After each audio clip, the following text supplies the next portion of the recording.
Exercice numéro 2. Au cours de la digestion, les aliments subissent une action mécanique. Ainsi fragmentés, les aliments sont soumis à l'action chimique des sucs digestifs. On cherche à comprendre si la mastication facilite la digestion de la viande. On réalise l'expérience schématisée en 1 et les résultats obtenus 24 heures plus tard sont schématisés en 2. Voilà, vous regardez un peu les schémas. Alors, on va voir la question. Citez l'hypothèse d'où découle cette expérience. C'est-à-dire, pourquoi il y a eu cette expérience en fait. Quel est le but de cette expérience? C'est pour vérifier une idée. Laquelle?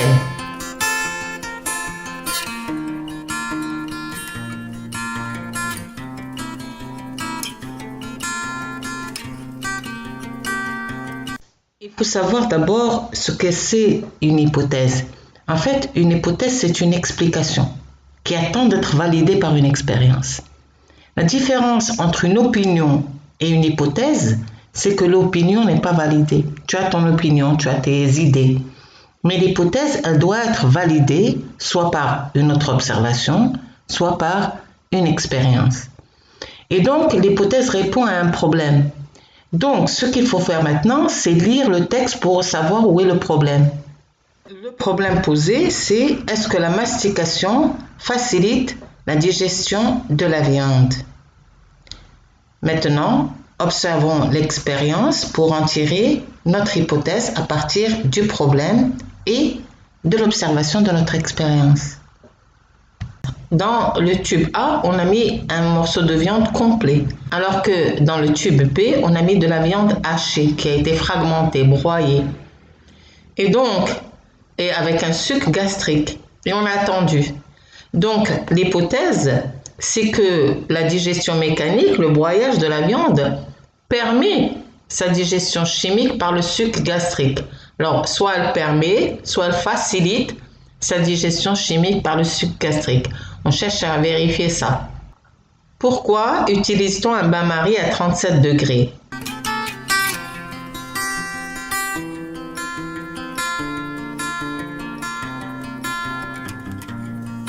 Alors la réponse, dans une expérience in vitro, dans les tubes en verre, il faut respecter les conditions in vivo, les conditions du corps humain.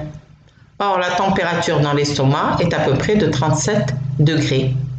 Et on sait que le suc gastrique se trouve dans l'estomac. Donc, on essaie de refaire la digestion in vitro, mais en sachant que normalement, elle se fait in vivo dans l'estomac. Quel est le rôle du tube A et celui de B?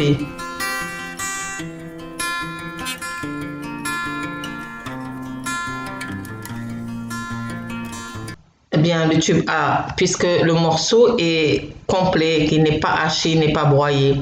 Donc, le tube A, c'est un témoin. Il témoignera que si on ne fragmente pas la viande, la digestion chimique ne peut pas se réaliser. Elle ne peut pas être facilitée. C'est donc un témoin. Imaginez qu'il n'y a pas ce témoin. Comment on va savoir? Il faut comparer. Peut-être que le morceau entier va disparaître aussi. Mais là, on veut montrer qu'il faut qu'il soit haché. Il faut qu'il soit broyé pour qu'il puisse se transformer en nutriments. Alors, maintenant, qu'est-ce que c'est que le tube B? Le tube B, lui, c'est un tube expérimental. La fragmentation, c'est la variable que l'on teste de la viande en viande hachée, permettra la digestion chimique de cette viande hachée grâce au suc gastrique. Quatrièmement, expliquez l'intérêt de fermer les tubes A et C, A et B. Réfléchissez, pourquoi est-ce qu'on les ferme? Eh bien, tout simplement parce que si on ne les ferme pas, il y aurait peut-être un échange avec le milieu extérieur et donc l'expérience serait faussée. On les ferme pour être sûr que ce qui s'est passé, le résultat de l'expérience, n'est dû qu'au contenu du tube et pas autre chose. Donc, expliquez maintenant les résultats. Alors, dans le tube A, en fin d'expérience, on remarque que la viande a diminué, un peu de volume. Elle a un peu diminué. Regardez, si on compare le tube A au début d'expérience et le tube A en fin d'expérience, ce n'est pas le même volume.